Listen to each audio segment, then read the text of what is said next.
Hi everybody, just waiting for, there's Cath. Hello. That's the first test. Hi. Yay! We made it.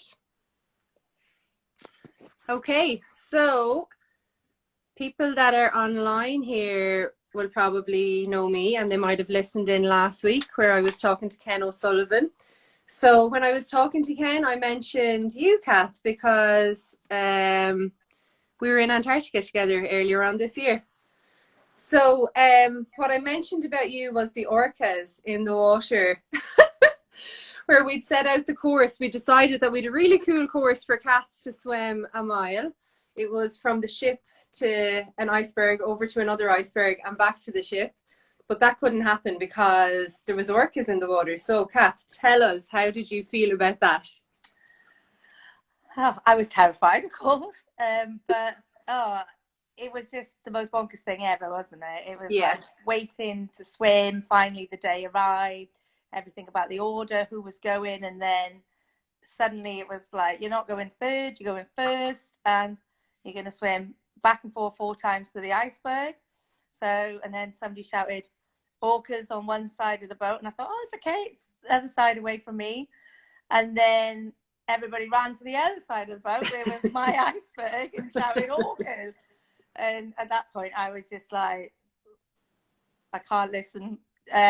James had left me, everybody left me, and Reddy said, don't worry, it's just big fish. And I just sat there with my hood on, just trying to calm myself down, really. I just didn't know what was going to happen. I just knew that they wouldn't let me in and swim whilst they were there.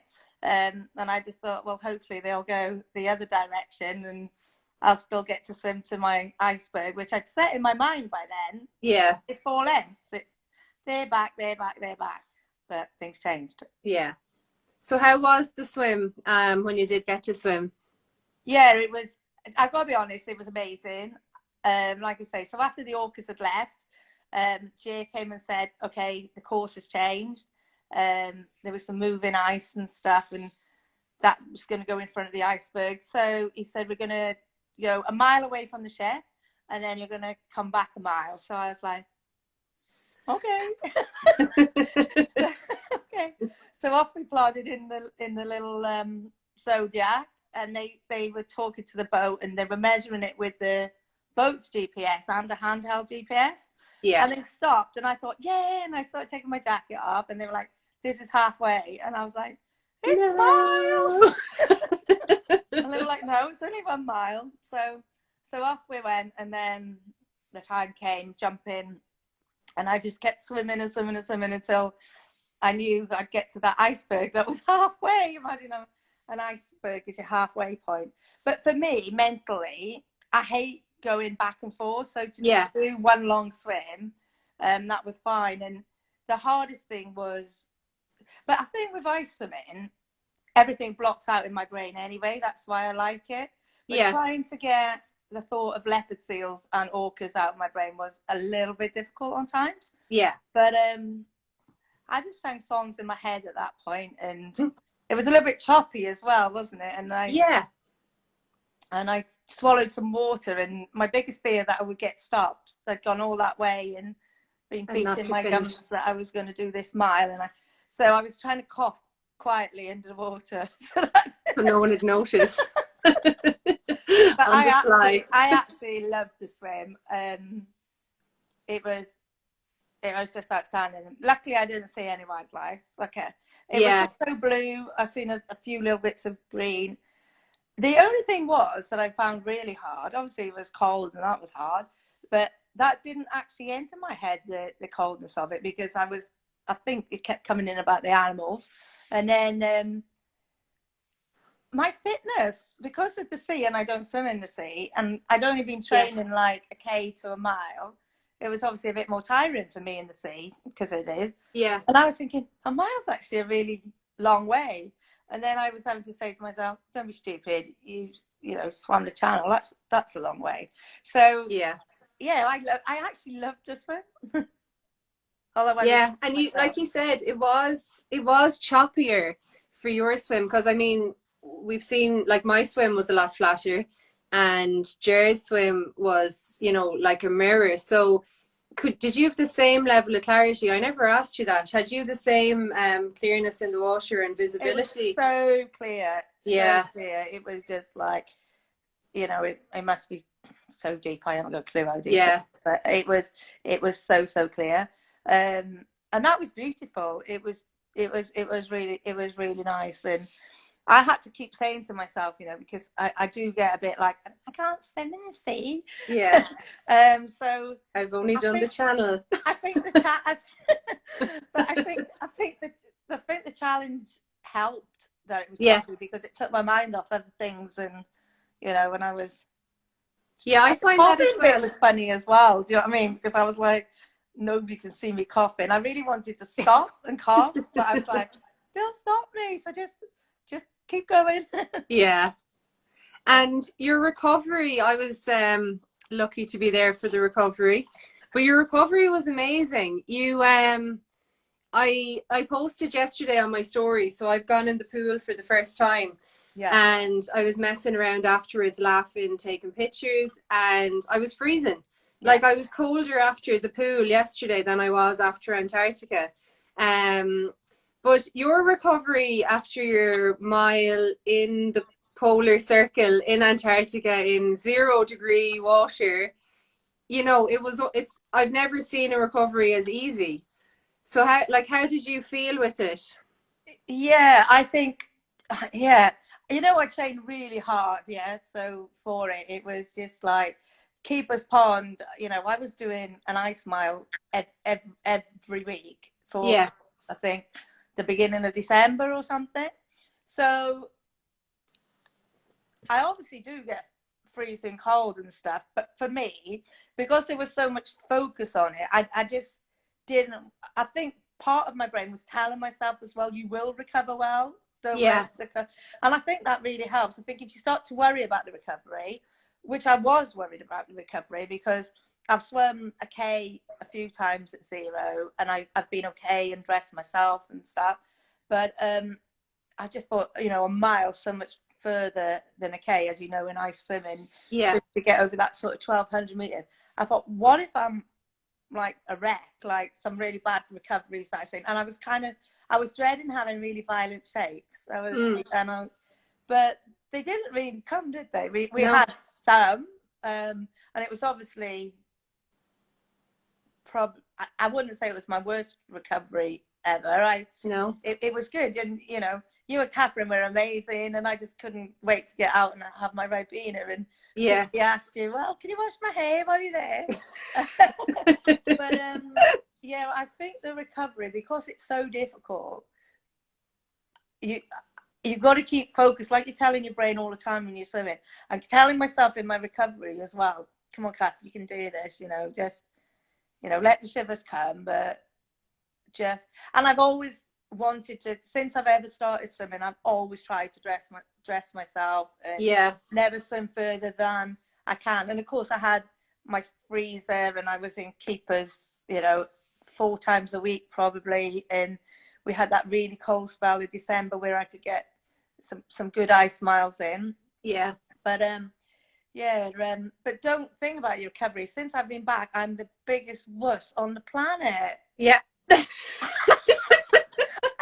to Keepers, I think, to see my friends and stuff, like 2 or 3 days after I got back, and I was screaming. It was like I'd never ever been in ice water before. They were like, what on earth's wrong with you? And in the pool the other day, I was trying to get in at 11, and Rob was like, get in. And I was like, it's freezing.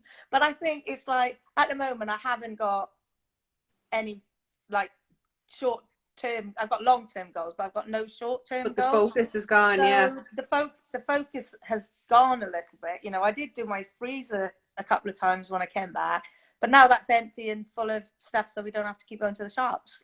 You need to tell us about the freezer, because you're mentioning the freezer. I know what it is, but the people watching don't know what it is. Yeah, I know. Crazy freezer. Yeah, the freezer lady. Okay, so I absolutely hate ice baths. They are just the world's worst thing on this earth. I could think of nothing worse. I'd rather swim an ice river than do an ice bath.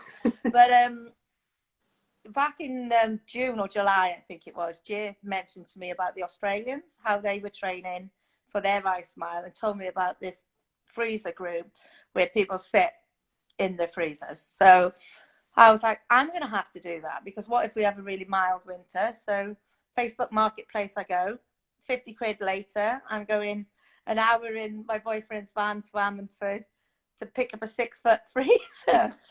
I'm going to sit in.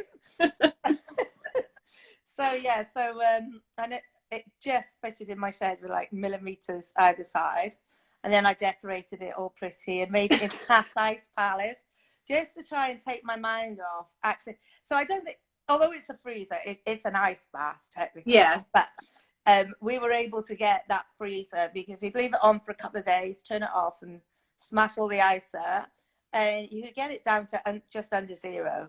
Yeah. So I just built my time up sitting in that, and before Antarctica, maybe 3 or 4 weeks, I mean, Rob was like, get in the freezer. I was like, I don't want to go in the freezer. If anyone was listening so the freezer, he absolutely loves the freezer. It's like, yeah. But I've got to be honest, as a training tool, I think that really helped. You know, that initial shock you get on your fingers when you go under sort of 4 degrees, and it's like somebody's taking a hammer to your hand. With the ice bath freezer, that pain is different. You kind of lose that pain. Yeah. You didn't lose your fingers on your ice mile. No. Whereas when I started ice swimming in September 2015, and in January 2016 I went into keepers it was half frozen, it was 0.6, and I did about 5 minutes of head up back, so going and just loving it. And I lost the feeling in my fingers for about 3 months, and that happened to me too. No damage this time. Yeah. So but I do think it really did have an effect on me, because I was absolutely rubbish getting in the water when I came home. Yeah. My body's like, enough. But that was, I suppose, like the ice sevens, the big one. Well, I don't know if the big one for everyone is, but I'm sure one of the big ones is the ice 0 mile. Yeah. And like with that done, I suppose it's in the bank, and there's a lot of pressure off, I'm sure. It's a huge pressure off me. I've listened to other people have said they'll never want to do a 0 again. I would. Yeah. I actually really did enjoy the challenge, but I don't want every ice sevens to be a 0. But yeah, as you say, that's a huge relief that, there was no guarantee that we were even going to get 0, even in Antarctica. So really, really lucky. Especially with the weather we had. I said this last week as well, but we had the warmest temperature ever recorded in Antarctica the week before we got there. And we were all like, yeah, we're really hardcore, we're going swimming. So yeah. So I can see somebody's asking you a question. Yeah, someone's asking me a question. I did have the flu. Myself and Brian were only talking about this because I normally don't really get sick. And I did have the flu really bad. There was, I think, 16 days from the 2nd of January to the 18th of January. I didn't swim. I didn't get in the water. And it really messed up my prep. It really messed up my head. I think I probably rang you in desperation in that time, Cath. I remember you being really poorly. It was after to keepers. Yeah. That was, remember when I went to keepers, that was like my first time back. It was my first swim, so I was being really conservative about what I did there. But yeah, that was a real mental struggle for me. So talking about your freezer, I had done some ice baths here just in the bath, but it wasn't cold enough. I didn't find I needed, like, it was registered just off my watch. I didn't have a proper thermometer. It was registering about 10 degrees, which isn't cold enough. But even, I think, sitting in cold water like that and not moving, it does actually stand to you. And I realised that afterwards when I obviously got to Antarctica and swam and was fine. All the little things you do along the way really do stand to you. So yeah, I learned, it was a big learning thing for me, because I'm normally not struggling with sickness, but I was very knocked out that time. Oh, I love you.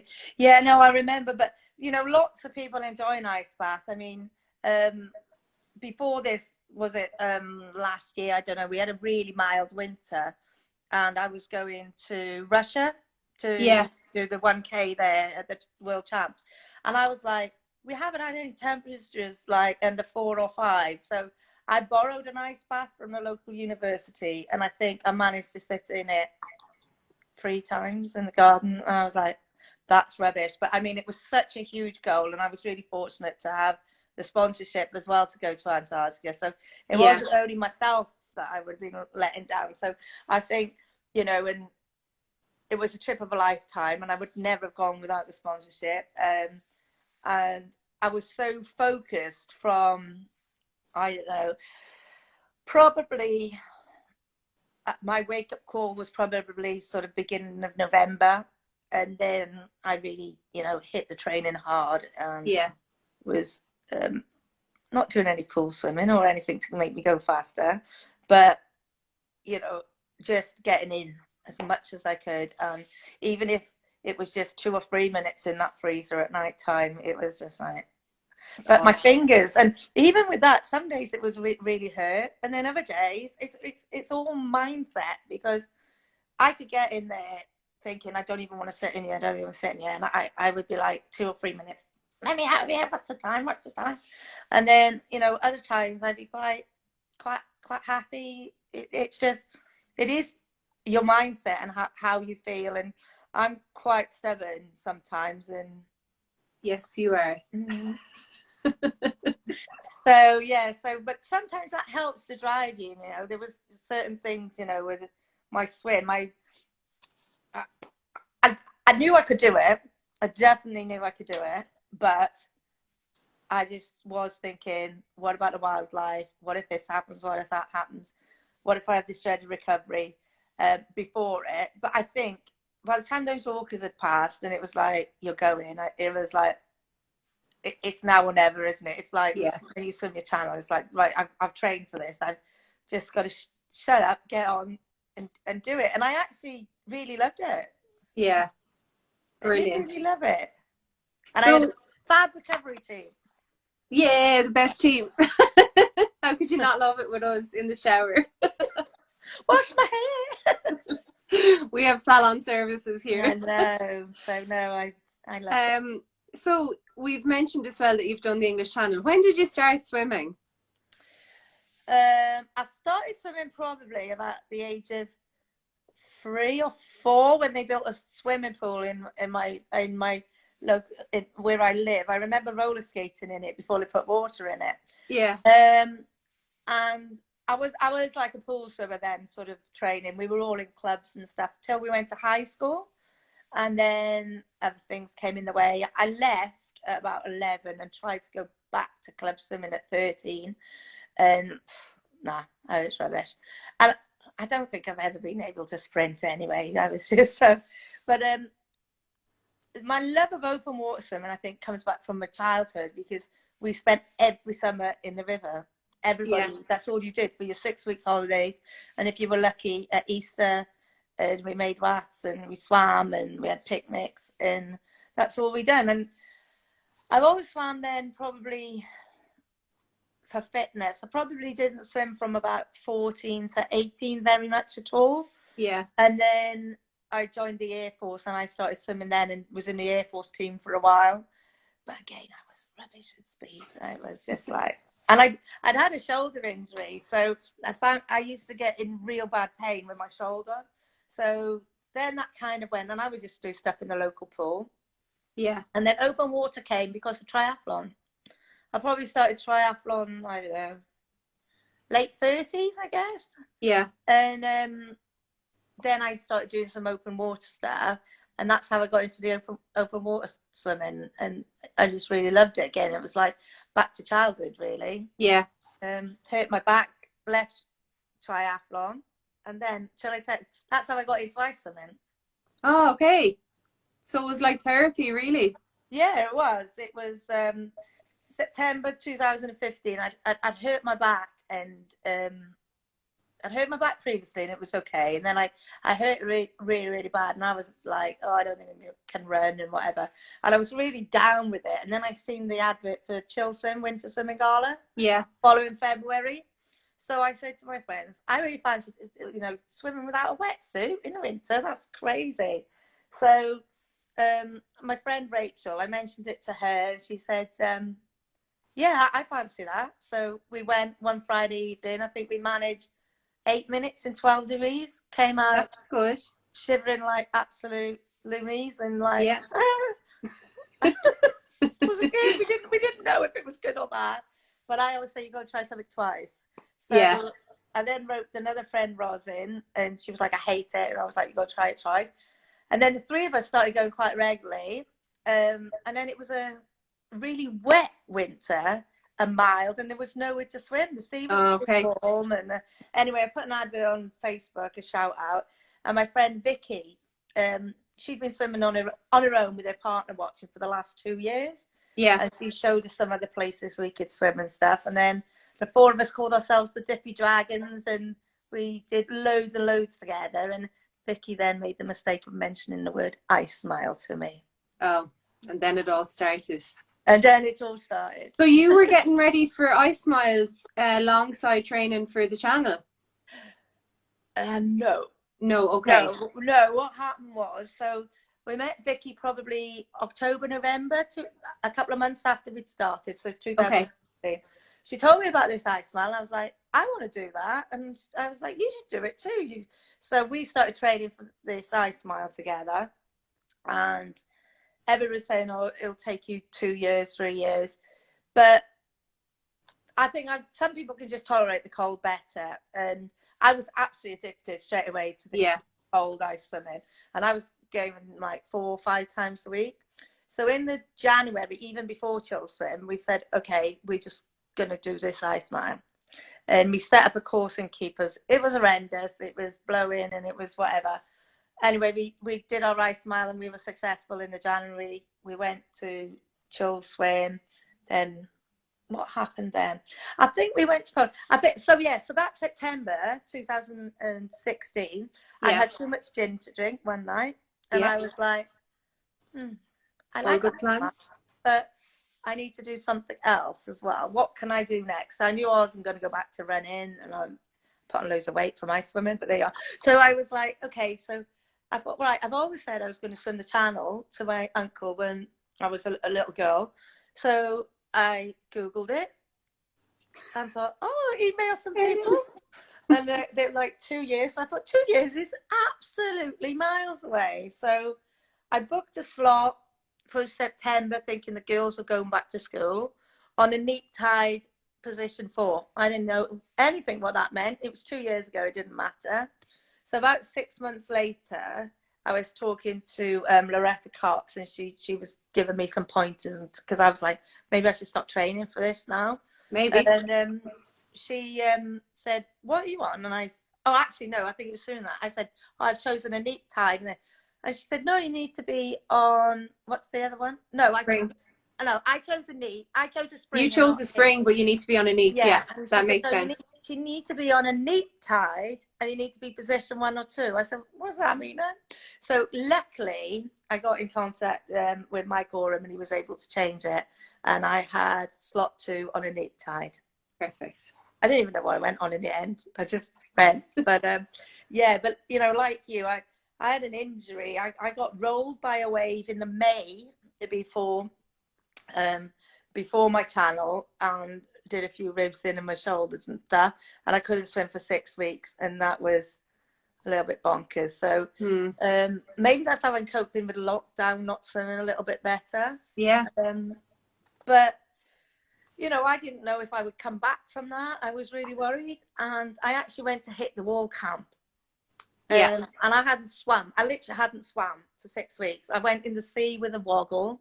I wasn't allowed to run. I wasn't allowed to do anything because these ribs were horrendous. And I went there and did a 10-hour swim with Sophie. And I just thought, yeah, okay, it's only a couple of months away. Everyone's going, yeah, there's enough training.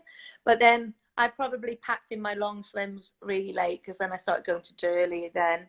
and doing them. But I realised if I can swim for 10 hours, and I had Jackie Cobell on my boat, and she wasn't going to let me get out of the water until I got there anyway, unless I was going to beat a record, and then then she'd haul you out before the 28 hours. Don't beat my record. So I think if you're determined and you want to do something, you will do it. And I think that's how Antarctica was possible, because I really wanted to do it. It's the same as the channel, you know. It was like I had that added thing that I had sponsorship. I'd raised, you know, £8,000 for charity, and I've been bumping my gums for 2 years that I'm going to do it. So, I think you just got to be stubborn, haven't you? You do, yeah, and kind of know that you want it. So you mentioned lockdown. How is it going? What are you doing? God, you're the inspiration for my pool. I know. Do you know what? Loads of people. So lockdown came, didn't it? And I had a pool that I'd bought at the end of the summer in the sale that I was going to use in the winter, but then the freezer. Yeah. Anyway, so it didn't happen. So I thought, right, I've got to get this pool up. But we had to flatten an area, and I got it up. And then after no training, I think I've done about 3 training sessions in it, because we're just gardening all the time. My garden's looking beautiful. That's good. It's coming together now. But now I've come in today just have a quick shower. This is my second time of doing my hair, and maybe put a makeup on in lockdown. I'm normally coming in mud, but I really struggled. I have to be honest. The first 4 weeks, I really struggled. Just a bit lost, really, because I'm used to being 100 miles an hour. And then I was furloughed from work, which gave me the excuse that, yes, I could get on with the gardening. And the garden saved me, really. I get in the pool just to relieve the aching muscles. So I'm hoping to get a big pool. This is right. But I will use my pool more in the winter. I know that I will definitely use my pool. At the moment, the children and I are just playing on inflatables in it most of the time. I did a session with Jason Tate the other day, which I really loved, which was like a proper 45-minute session. Yeah. Promised myself to do more. Yeah, I was thinking about that session, because you told me about that yesterday. So I got in my pool, and it's definitely too shallow, but still workable, you know, because you can make any situation work. So what I did was a kick session instead. I just put a timer on my phone and did like a minute on and 30 seconds off. But tell me how you did your session, the one where you're coached. Yeah, so there's on Facebook, there's lots of lockdown swimming groups now. One of them is Did You Swim Today? Tethered Swim Group. Are you in there? I don't have Facebook, so I miss out on things. So there's lots of groups on Facebook, so there's loads of inspiration out there. My friend Dordie Lordy is in every day, and she's really inspiring and funny. But yeah, so through there, Jason had posted, he coaches with Southwest Swimming in Swindon Way, that way. Yeah. And he was doing a Zoom live, so he was inviting everybody to trial the Zoom live. I think there was maybe about 10 of us on it. Okay. So he's got an endless pool set up that he does stroke analysis and swim training and stuff. So his son was in the pool and he was doing the coaching. There was a little bit of difficulty with hearing what he was saying, but then I'm going to get some underwater speakers. But I really worked hard for 45 minutes. And I really enjoyed it. And I was meant to do another one on Saturday, but something came up and I couldn't do it. So he's been really kind and posted swim sets that you can print off. You can have them for free, or I think there's a nominal fee of like £4 or something. Yeah, that's really good. But I think for me to swim in the pool, I need that, because I'm just like, oh, butterfly, do you know what I mean? So, and when I was doing that, I didn't have a problem with the temperature in the pool as well, because obviously I was swimming a little bit faster than my lazy sort of normal stroke. But for the moment, it's back to gardening and back to my daughter floating around on a mermaid tail, and Daisy and I chasing each other with a duck and penguin. Brilliant. I just love being in the water, so as long as I'm in the water, it doesn't matter. Yeah. So what's the way forward now for the ice sevens? Just tell us what it is. We probably should have covered that at the start because there's probably people watching who don't actually know what that entails. Yeah, why on earth is she swimming Antarctica, silly lady? What's wrong with her? So the Ice Sevens Challenge was actually created by Jay and Jamie Monaghan. No, they would be able to tell you. Anyway, then they put it to RAM to make it all official. So like they wanted something the same as Ocean Sevens. Yeah. But within the ice.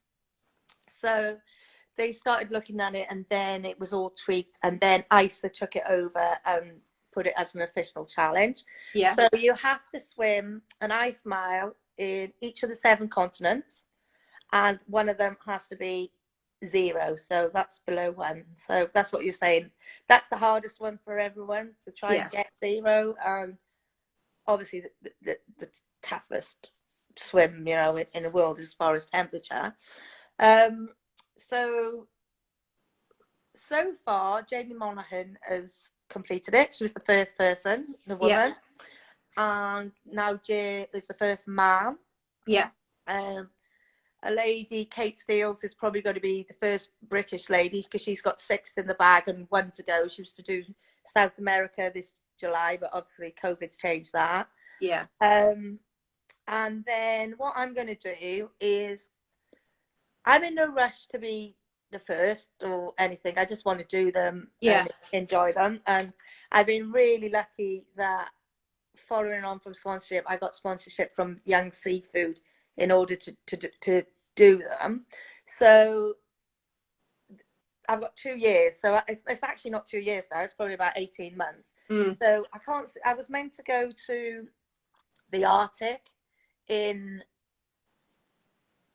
May, 2nd of May, which, to be honest, I didn't need to do because I'd already done Antarctica. The polar.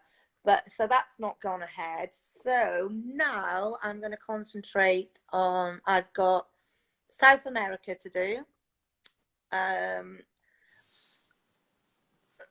Oceania, Asia, and North America. Okay. So I've done loads of ice miles in Europe, so that's Europe ticked off. January I went to Morocco and ticked that one off, and then I've got my 0 polar done when we were away in February. So is the Morocco one an altitude, or which one will be your altitude? I don't think you have to do an altitude. Ah, okay. They might be bringing that in actually in new rules. I'd like that challenge. I would really like the challenge because I've been at altitude several times hiking, and I'm okay at altitude. Whether I'll be okay at swimming, I don't know. So I haven't decided yet for South America whether I'll go to Chile or back to Ushuaia. So if I go to Chile, that will be at altitude anyway. Yeah. So, what else then? So I'm going to team together with Nikki Pope. Okay. Nikki Pope is absolutely lovely, and we did our Africa Ice Mile together. Oh yeah, you said that. So we're going to try to club together to make it a little bit cheaper, also easier that we've got observers, and because it's very difficult. I mean, it's not, you can't just rock up in the country and do it. You've got to get permission. So there's still a lot of work going into it. So we were hopefully going to be going, initially we were going to go this July to Chile or Ushuaia, but that's not going to happen. There's no way that's going to happen. So we're going to try and do North America, probably Canada, Christmas time. And then next year, I'm going to do Russia for Asia. So I don't know when we're going to do that. Oh, okay. So you haven't done Russia, right? I haven't done. Well, I've done the kilometre there, but not the mile. So I'm hoping to do Russia. Yeah. And then we haven't decided on New Zealand or Australia yet because we've all got family at both. Yeah, so it's about picking. So it's like, our plans have kind of turned upside down to what they should have been. But yeah, like I don't know. It's just like I don't know. Will we ever be allowed to fly again? So have you dared to have the conversation with the sponsor about whether they'd extend it, or you know, if the time runs over, or it is what it is? Yeah, I did have a catch up the other day and kind of put that question out there. Yeah. And I he didn't really know. He had to speak to somebody higher above. But yeah, so hopefully that will work. But I don't want it to actually drag on forever, because I wanted to do the North Channel for my 50th. Yeah. As you do. But of course, why would you do anything else for your 50th? But we want to do a relay first. Okay. So the dates of that and everything might change now as well. And I don't know. I think I'll always swim. I love it. And I think I would like an altitude challenge. Yeah.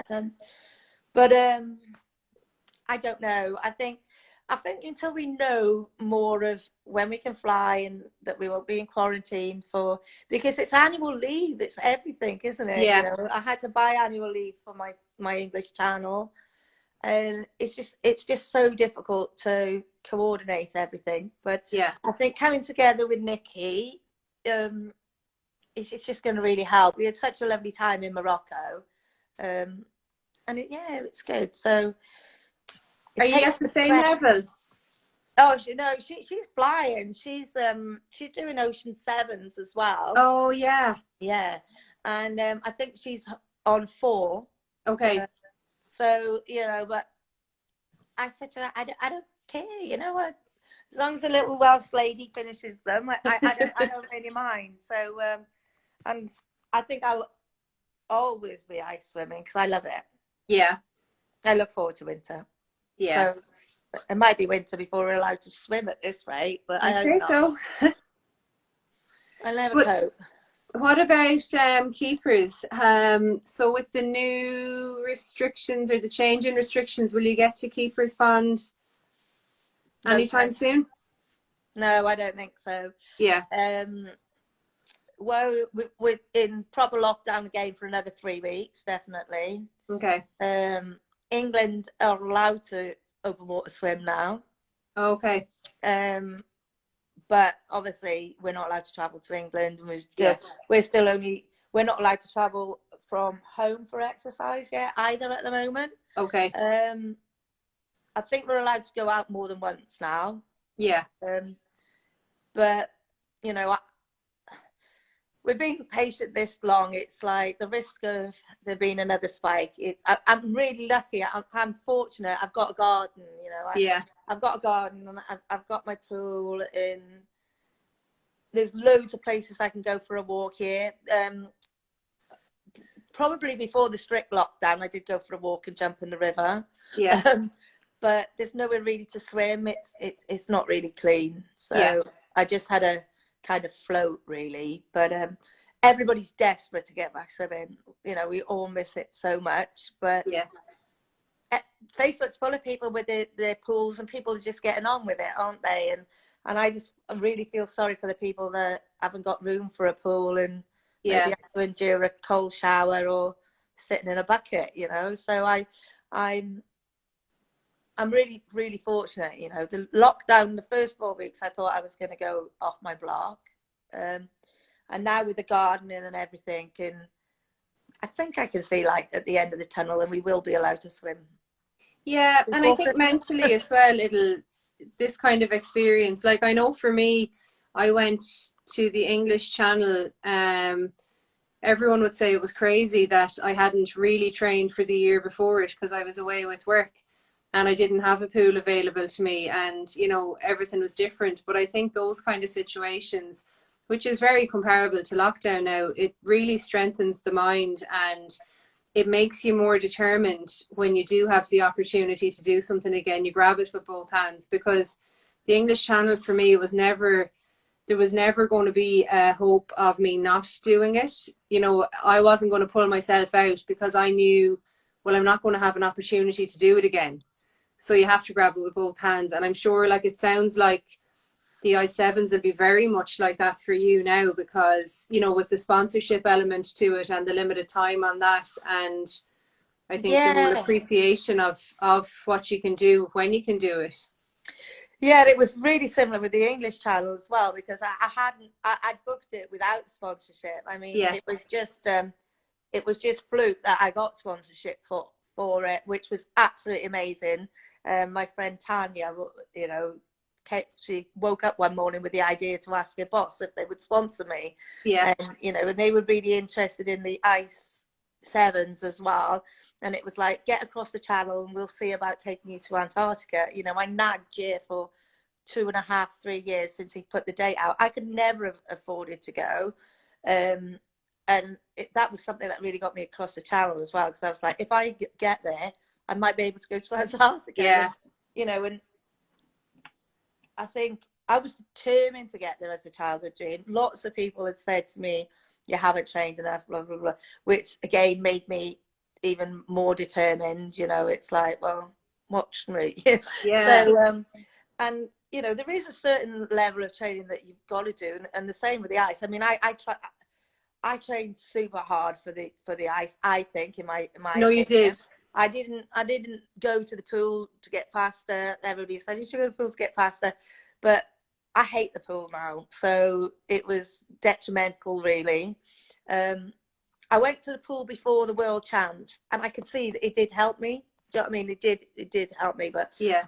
if it's like come to the pool or come to Keepers or the river or the sea, it's like a no-brainer for me.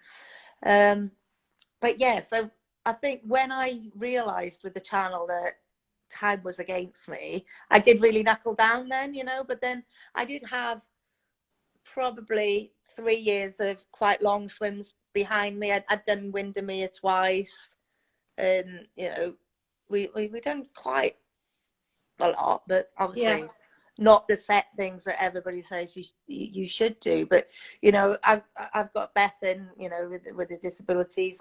I'm working, single mum. You know, you can only do what you can do at the end of the day. Exactly. And Yeah. what I do regret is I didn't do more strength training or something like that. You know, because Yeah. I'm just too lazy. But the thing is, you have to love what you're doing. And I think if you're forced, like I was the exact same with the pool. I hate the pool. I hate that everything smells of chlorine when you come out of the pool. And I like that I have found a couple of good sessions that I like to do with good people. But I find it really hard to force myself to the pool, and it makes me end up not wanting to swim. Yeah. Whereas it's the connection with the sea for me. I know for you it's with Keepers, but like it's that connection with the water. That's the reason I swim. I don't swim to be the fastest person. I don't swim to take part. I've done the Leinster Open Sea series here, which is a series of races. The only reason I've done that is to find new places to swim, or places that I wouldn't kind of get into on my own. Whereas when I did that, there was a lot of pressure about the points and how many points you're racking up, and to have your race tactics. And I'm just like, oh, I'm not into that. I just want to swim in water. And I don't really like having a crowd of people around me, you know? Yeah. So I do think it's very much, as much as people put pressure on about how you should be training and what you should be doing, if you're not doing it for the love of it, it's not worth it. And you'll go backwards as a result, you know? Yeah, it's difficult though. Just before lockdown, I've done something to my screen now. Can you still see me? No, yeah, I can still see you. You're okay. I was going to try and be clever and wave to people, but I'm not that clever. I can't do two things. For me, just before lockdown, believe it or not, I'd rejoined the gym and I was going back to the pool. It obviously wasn't meant to be, but yeah, you know, I would like to be a stronger swimmer, but also I'm just like one speed. Do you know what I mean? I'd like to plod along. I enjoy it. Obviously, you know, with the I-7s, if I was faster, it would be less time in the water, which would mean, you know, a better recovery. But you're able to manage just fine with your time in the water right now, you know? I'm able to manage fine just now, but yeah. I don't know what I would be like now, you know. People that have done their ice miles in the middle of the summer. I just don't know. That's something that I'm Yeah. going to have to learn for next year, because I'm going to have to be packing probably 3 of them in. Yeah, it's going to be. Well, I have my lovely pool that I can And train your in, freezer. and my freezer. So yeah, so it's yeah. I don't know. I just love the ice, though. You know, I'm happy all winter. I'm never miserable in the winter. Yeah. We've 15 minutes left, so if anybody wants to ask questions, you could do that now, and we'll kind of keep chatting away here. When I was talking to you during the week, Kath, you were talking to me about this is totally different off topic. You were talking to me about kind of the rubbish and that you're noticing in the area, even around keepers. So, like, how? Just talk to me about that, basically, about Oh, it's really your waste upset. collection. Oh, no, it's really upset me. So, like I say, I've been doing the gardening, so there's loads and loads of waste. And I'm really lucky that I live at the end of a terrace. So I have an alleyway down the side of my house that I can hide all my rubbish. And I did have it stacked out the front quite neatly for a while. And then we had our V-Day party on Friday. So it's back hiding down the alley. But the rubbish in Wales, there's been like a 300% increase in fly tipping. And the Yeah. news showed a picture the other day of a mountaintop, and it's just strewn with rubbish. And I know that when we go back to keepers, it's going to be the car. They blocked off the car park there to stop people going.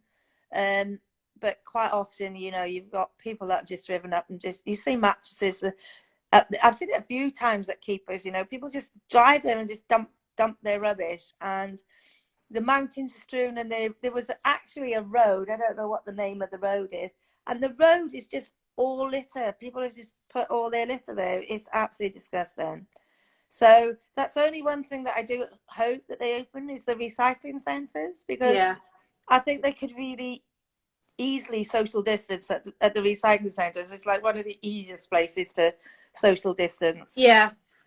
But I think like the only positive that might come out of this is people have time now to actually separate their waste, go to the recycling centre when it opens and do that. But I think it gives people an awareness as well of how much waste they create. Like I know we try and not put our bins out every week because we try and actually just reduce the amount of waste that we have. We're really lucky in Dublin here. There's a waste, like a packaging free delivery for food. So it's all reusable containers in that. At the minute they're using paper bags, but you know, you're not collecting all the plastic waste that has nowhere to go. Yeah. But yeah, I think like especially like that, if you're in a situation in Wales where you can't actually go to the recycling centre, people might get an appreciation of how much waste they're creating, and hopefully it'll encourage people to actually reduce that amount of waste. Yeah, hopefully, you know, and I know how passionate you are about it, and I've never ever put my bananas in a bag ever again. Since, do you remember? So Forgot about that. My daughter's very aware of it, and she does a lot, you know, with her soaps, and she goes to somewhere in Cardiff where she can buy her food in box. And I am more aware, you know, it has me. I've always been really good at recycling. So in my defense, even if I got a lot of waste, I'm always really good at recycling. That's come from, you know, I lived in Belgium and Germany years ago, back in, I don't know, gosh, when I was 23 or something. That's a long time ago, isn't it? 25 years ago. And, you know, they were really on top of recycling then. So I've always separated my waste. So that's not a problem.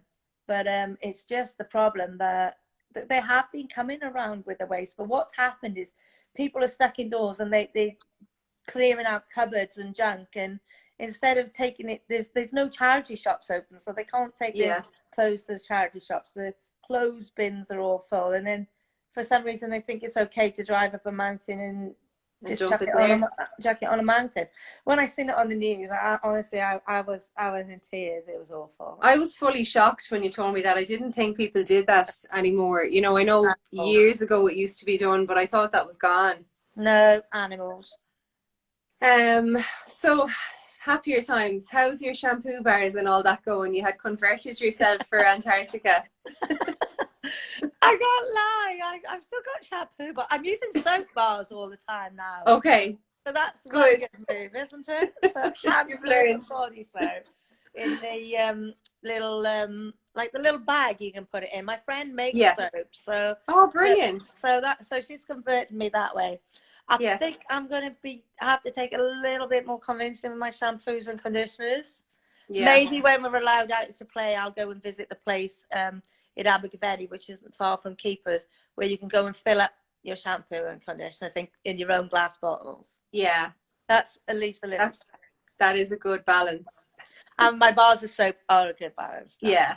And I never put my bananas in a bag again. Never put your bananas in a bag. They come in their own skin.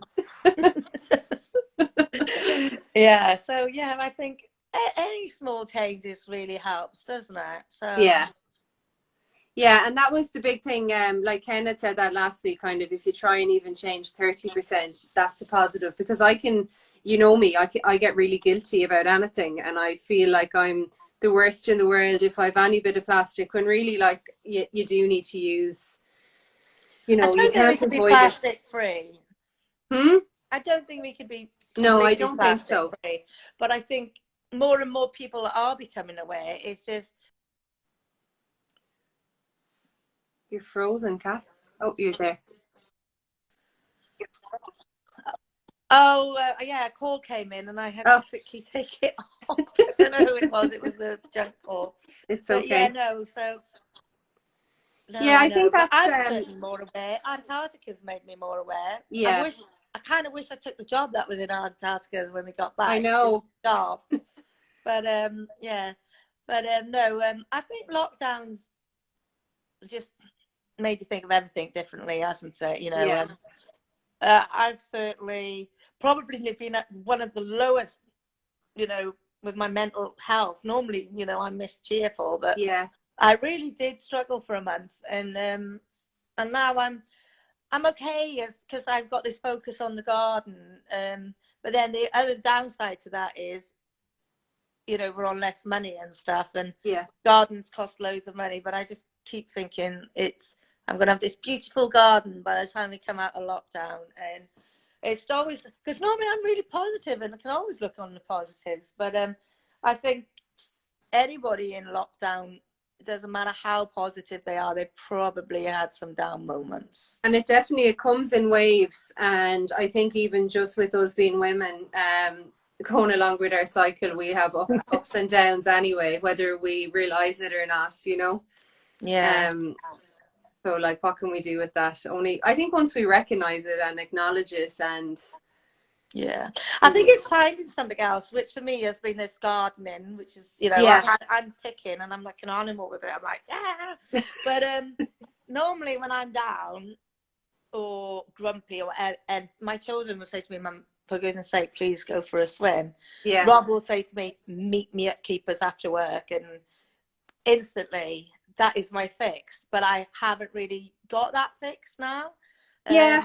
Even sitting in my little pool in the garden, it doesn't give me that same. I don't get the same fix in the summer when the water's warmer. I like to go swimming, but I just end up chatting in the summer and playing mermaids.